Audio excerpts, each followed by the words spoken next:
Tyson's on the phone. Again, Mike Tyson and I are within months. He was born in 66, June, and I was in April. So I've watched this guy and always thought he was such a badass, and made me kind of feel I'm kind of a bigger guy, kind of tough, but always made me feel like a real pussy. Yeah, he's a man. Oh, he is. Stand by. Let me get a hold of him. What's up, Mike? How are you? Hey, Bubba. How are you, buddy? Man, couldn't be better, man. It's once for life. It sounds like you're probably pretty exhausted from all these dumbass radio interviews you've been doing. Man, Bubba, Bubba, are you clairvoyant, man? I am clairvoyant, and I'm the man. I know that they've been dragging your ass through the mud, and you just want it to stop, and you want to go home and to your lovely wife and kids and make all this crap stop. I'm trying to get a workout, Bubba. I'm trying to get a workout in. I'm on my way to the gym doing this stuff. Yeah, that's a bunch of bullshit. You need to get your workout in. You need to get your swole on. Hell yeah, that's some bullshit. You need to get your swole on. We can cut Bubba. We can cut Bubba. Oh, no, Bubba, no. You need to get your swole on, bitch. That's what you need to do. Man, for real, man. Man, I got to tell you, I'm the same age as you are. I was born in April. You were born in June, and I've watched you, and you are the bat. I mean, I played a little college ball and dabbled in some stuff, but I've been a big fan of you, and you were the baddest son of a bitch ever back in the day, ever. Man, Bubba, what's that about, Bubba? I don't look at myself like people used to see at me, but man, Bubba, it was a wild, fast ride. I tell you that. I got my one buddy's, and you can tell me if this is an urban legend or not, Mike. But I know a bunch of guys that are boxers, and I've been around, some guys that are boxers, and they have this myth about your right hook. And all these boxing guys over the years, and I don't know if you've ever been asked this or not, Mike, but they say. This one guy that I know in boxing said that your right hook was so powerful and you followed through so extensively that a lot of times on your follow through on your right cross deal that 6 or 7 times out of 10 that it was actually your elbow that knocked the guy out. Is that true, Mike? Well, accidents do happen. But I mean, when you're coming across a guy's left cheek and you're completely and you extend that cross and you follow all the way through. A hell of a punch, man. A hell of a punch, man. Accidental though, but a hell of a punch. Did Cuss teach you that? I mean, were you taught to follow through? And hell, I'm not saying anything bad about it. I'm saying, is that true that you had such a follow? I watched a lot of films of a lot of great fighters. It's like they relate to me, Now, let me ask you a question. Obviously, Cuss was the guy that kind of discovered you when you got in some trouble at the boys' school, and Cuss was your guy. And who is the guy that like when I was growing up, it was Sugar Ray Leonard and Muhammad Ali and, Marvin Hagler. And who was the guy for you, Mike, that was your go-to guy that you kind of, dreamed about or thought was good? I like Roberto Duran, Ali, those guys. The main guys I thought about, Ali and Duran. Roberto Duran? Yeah. No mas. Yeah, just because of that, because after adversity that he had to deal with, he came back magnificently. And Sugar Ray whipped of a great fighter. What did you ever think about Sugar Ray? Was he too flashy for you? It's awesome. Sugar Ray Leonard's a beast. There's no doubt about it. How about? He's in that category too. I look up to him too and admire him. He's just one of the meanest competitors that boxing ever created. It's incredible. How about? That only a fight fan couldn't see it. Only a boxer could see it. I got to ask the most corniest question of all, and I apologize for being a real shitty. Go for it, dude. But Mike, I know it's, and everybody asked you this question, so I apologize. But in Muhammad Ali's heyday, and let's say 87 through 92 in your heyday, Mike Tyson versus Muhammad Ali, what's the outcome in your opinion? Oh, Ali's the man. Nobody beats Ali. He's the greatest. What do you roper doped you and got you tired and got you frustrated, or what do you think? What do you think Muhammad Ali does to Mike Tyson? He's just the best fighter in the world. There's no doubt about that. What do you think that Smoking Joe Frazier got enough respect for his boxing skills? I think so. I've always been a big fan of Smoking Joe. There's no doubt about it. So have I. No. Nobody who's a fan of the exponent of boxing, if they ever saw Smoking Joe, they would be a fan of him as well. Now, Mike Tyson on the phone. Now, Mike will be at, I'm going to get this out of the way as well, spend some more time with Mike. But Mike's going to be at the Ruth Eckerd Hall on April 17th. And, Brent, it's a one-man show. It's totally unedited. It's produced by Spike Lee. And it's a no-holds-barred. Mike will talk about anything. And it's been getting really good reviews. It's been getting rave reviews. And Mike Tyson's getting paid. I mean, Mike Tyson's getting paid. He's a rich bitch. Mike's my boy. Now, Mike, let me ask you a question. I'm not getting paid. The IRS is getting paid. That's who's getting paid. Yeah, that sucks. Now, Mike, how much do you still owe the IRS? Oh, they are kicking my ass. They are just so ferocious. I'm just so grateful that they're so kind to me. Man, listen, I don't know, man. I might be in the big one before I finish paying these guys off. No. They're so generous in allowing me to pay them off, though. They're so cool. Yeah, that's Mike. Agreed. I agree. That's Mike being a smart ass. Telling him. Anyway, we actually have a strange connection. My sister, and I know, when I go to places and people ask me if I can reminisce about remembering something that's a pain in my ass, but my sister, who's on my show, Tara, say hi to Mike. Hey, Mike, how you doing? Tara, Hey, Tara. now, Tara, explain to Mike where you met him, and he might just. And I know this sounds corny, but he might remember. He's probably thinking, what in the hell is this girl going to say? I got some crazy white bitch just trying to say. It's all good, baby. I promise. So Tara, tell him. Okay, so this is all good. It's all good. It's all good. Very appropriate, too. It's very appropriate. Anyway, Tara, go ahead. Honestly, you were the best.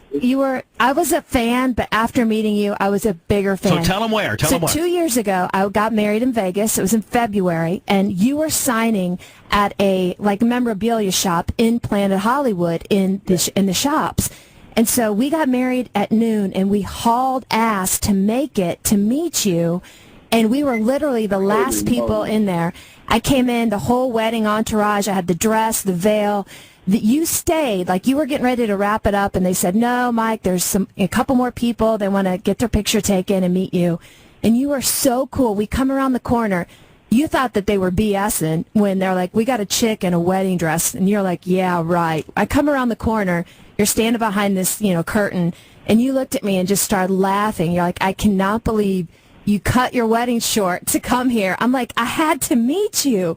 So the groom, we were all there. That's a big day. That's a big day. It was a big day, and you stayed a little extra. We were the last people, and you were eating strawberries, and I remember you just started cracking up, and I'm like, listen, I'll cut my wedding short if I can meet the champ. So we hauled ass. You were so nice and so gracious, and you actually gave my husband, who's quite a bit younger than me, let's just say I robbed the cradle, you were giving him some pretty good advice, and you said that you met a great girl, and you're happily married, and you finally got it right, and you basically told him not to screw up, but you used some let's just say some pretty interesting analogies, and we were getting a major laugh. Did he take the advice? He did take the advice, because I always say, if you screw up, remember who you talked to on your wedding day. And so it was a good time. Anyway, continuing on Mike Tyson. Mike So Tyson happy again. to hear that. Yeah. So, Mike, let me ask you a question. When you were rolling hard, remember Brent Punch-Out? Remember Punch-Out with Mike Tyson? Mike Tyson's Punch-Out. I used to play it every day in my bedroom at 16. How much did I think it was back in '87? How much did you make for that game? How much did they throw you for that, Mike? Not much. Like 25. I'm serious though, but the guy, I took a flat fee back then, Flat fee. Oh, they sold. Oh, and they sold so many copies of that. Oh, yeah. And then I think it was it '88 that you fought? I think you fought Larry Holmes the first time in '88. Did you not? Yeah. January in '88. I think he knocked out Holmes in four. And what people don't know, Brent, is I think Mike Tyson is the only guy up to that point in 75 bouts to ever knock out Holmes, I think. I think so, yeah.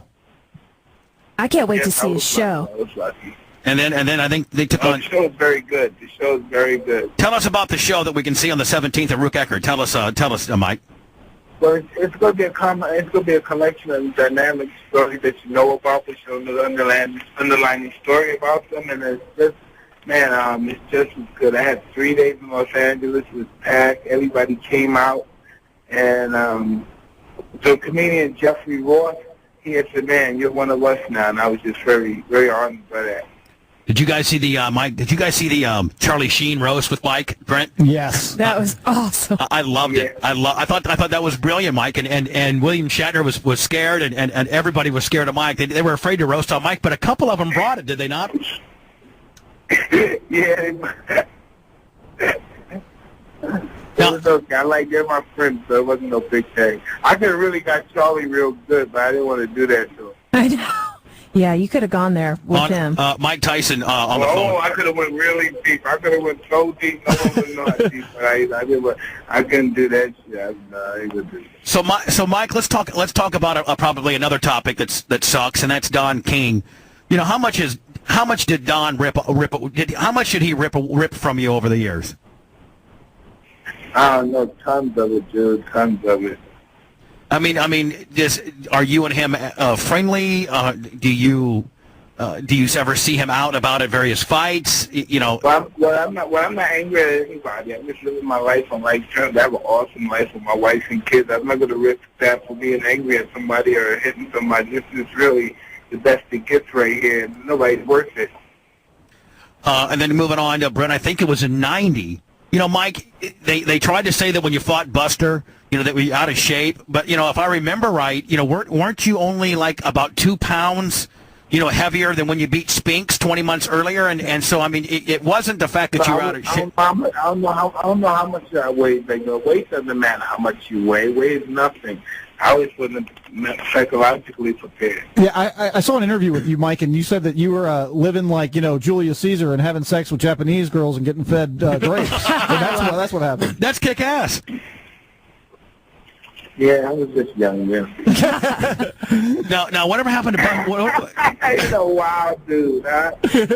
Well, that's how we roll. Now, I will tell you this, Mike, okay? And the dark part of your career, of your life, and that's the Indiana thing. But I want to tell you this, Mike. I'm going to be very fair, and I think you're going to like what I'm going to say. But I know some very high-ranking federal guys in Indianapolis, and after this all went down, I left Indiana in '88, and after this all went down, I had a couple guys, Brendan, you know who I'm talking about, and they're both very powerful. Yes. That said this, and I don't want to get into it, you know, Mike. I'm not going to get into the he said, she said stuff, but a very high-ranking federal. Hey, I'm not going to, Mike. I'm not going to go there, but I'm going to tell you this, and I know that it's not going to make anything go away. But I had a very high-ranking federal guy told me this: Mike Tyson got the most unfair trial that he's ever seen, based on being in a white, predominantly, you know, Mooresville, Indiana, Plainfield, Indiana area, and that guy got railroaded. And that's what a white federal guy told me, Mike, that you got absolutely the most unfair railroad job ever. And we don't got to talk about it because I know that you've moved on, but I just want you to know that there's I'm still here, though, and I'm still doing what I want to do, and no one can stop me from doing that. And that's what's the good thing about life. You know, you can change your mind and do what you want whenever you choose to do it. You can choose to be happy, or you can choose to be a bitter smug. It's your choice. And you're and you know what? I choose to be happy. And a lot of what I can, you know, read about you and stuff with regards to your positive attitude comes from your new wife. That she has had a big influence on you kind of getting your shit together and being a better guy. Is that true? Well, that, you know, we have to decide this is what we're going to commit to. You know, people can make it like it's a story like she tamed the savage beast, but this is a commitment with two people, grown, mature adults. This is what we're going to do, and we're going to raise children and try to cultivate a better life for them, and that's just what it is. Nothing more, nothing less. Now, Mike, are you living in Phoenix now or Vegas? I think you got places. No, I live in Henderson, Nevada. Right outside of Vegas. Yeah. So moved out of Phoenix. Now you're in Henderson, Nevada. And Mike, I can't believe I'm living this kind of life. You can't believe you're living this kind of life. I mean, you're having like a really successful acting career. I mean, you're really doing well. I mean, The Hangover, you knocked it out of the park. Everybody loved you in The Hangover. And for you to get good reviews from the critics who are horrible and not forgiving, and they're talking about how awesome your show is, I mean, I think that says a lot. Are you in the new Hangover that comes out in a few months, Mike? Hey, guys, I'm sorry to jump in, but we're going to have to wrap up in the next minute. Oh, come on, brother. We got screwed on time last time. Hey, dude. Yeah, I know, dude. Tell that, hey, Mike, tell that geek bitch that I got screwed on my time. I was supposed to be 12:30. I want to keep rolling with you. Hey, bitch, you take to his time. Yeah, keep rolling, man. Don't be jumping in like a nerd. Come staying on with Mike, my boy Mike, bitch. We're not going nowhere. We're not going nowhere. I love it. He told him, too. We're in the house with Mike Tyson. Screw that nerd on the phone. Can I tell you something? Hey, do your guys get a lot of lawsuits, man? God damn. Oh yeah, I just got out of a 5-year lawsuit that cost me $3.5 million. I just settled one. Yeah, and I won. Oh man, I'm sorry. Oh, God. No, but I won, Mike. This little sniveling radio pussy that I made fun of for 5 years. Made songs about him and made fun of him. He sued me, and I won. Little sniveling bitch. I won. I beat him. Jackass. I love this man. Anyway, Mike, to continue, your nerd handler's mad at me, so I will wrap this up. It's happening on the 17th of April. It's at Ruth Eckerd Hall. It's a must show. It's produced by Spike Lee. It's Mike Tyson, unedited, uncensored, raw, if you will. It's great reviews. He just sold out 3 shows in L.A., and he'll be in Tampa on the 17th. Mike, my name's Bubba the Love Sponge. I'm a big fan of your show. I would love maybe when... Bubba, baby, big Bubba, baby. Hey, get him to come into the studio when he comes here. And if you come to Tampa and you want to come... Bubba, baby, big Bubba, baby. Big Bubba, baby. Bubba the Love Sponge. Bubba the Love Sponge is my name. Mike, I look forward to meeting you on the 17th. Bubba. All right, buddy? Thank you, Bub. Have a good day. Thank you, Mike Tyson. Okay, buddy. Bye now. He was out of it. I think he was in a van with a bunch of people and trying to talk, and that was kind of crazy. And the nerd jumped in, Brent. God, and then he said, "Hey, nerd, chill out." Yeah, he told him. I'm on with Bubba. He wants his time, bitch. He wants his time. He got cut short on his time, bitch. Oh, my God. We'll see you guys tomorrow, man. Have a fantastic